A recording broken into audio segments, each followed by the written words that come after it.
Welcome to the SALT Sideline Report. I am Leanna Haakons, and we are here at SALT New York 2021.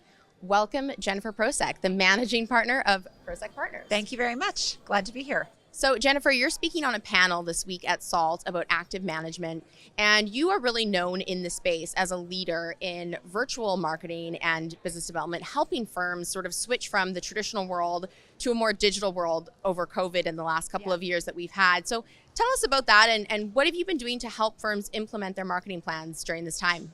Sure. Well, certainly in COVID, we've been helping with what we call business development in the virtual world, which was really pivoting from everything we did physically, like this conference, into a setting where we could still do deals, do due diligence, raise money. And a lot of that had to do with the use of video, digital, audio, some of the tools that alternative managers actually weren't using before.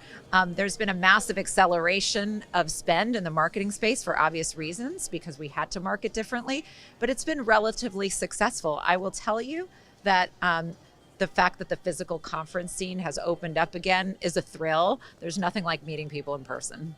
I absolutely agree. It's so nice to be back here this week.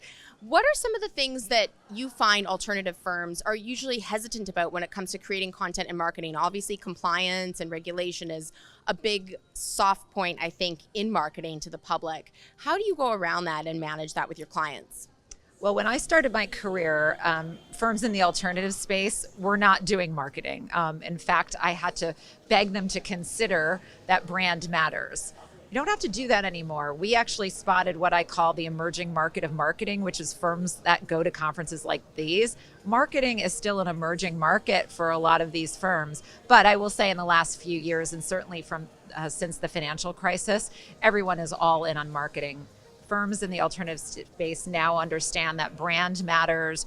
Your digital and web presence matters. You have to have a beautiful pitch book with a beautifully articulated narrative. Everyone knows now that they need this stuff, which is great. And we've been helping our clients get to the modern age. And so as some of your clients are now maybe going from the digital world that we've had in the last 18 months or so back into this traditional space and here at SALT this week, what are some of those transition marketing plans looking like? And now how do firms go forward with a balance between traditional and digital marketing?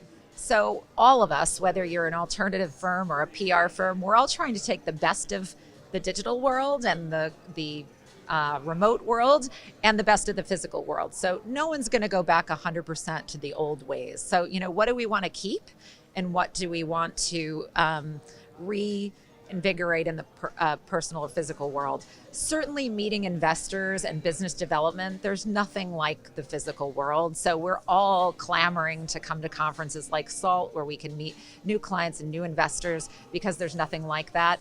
You can do it in the virtual world, but it is harder. So that is something everyone's looking forward to.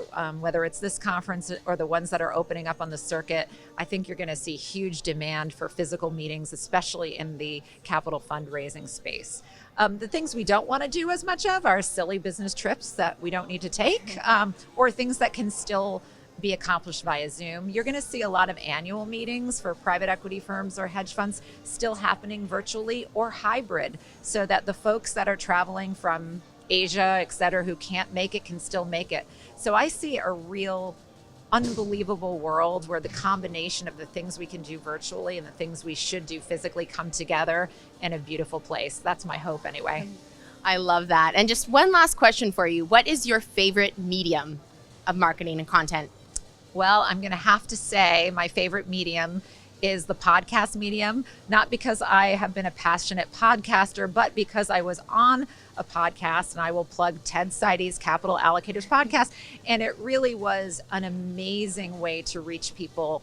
I don't think I ever had as many folks reach out to me about brand and marketing. There's something about audio. There's something about the ability to stick those earphones in while you're exercising or taking a walk.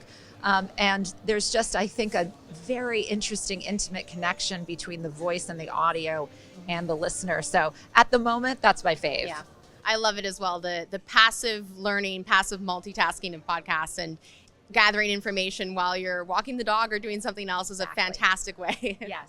Well, thank you so much for being here, Jennifer. Thanks for having me.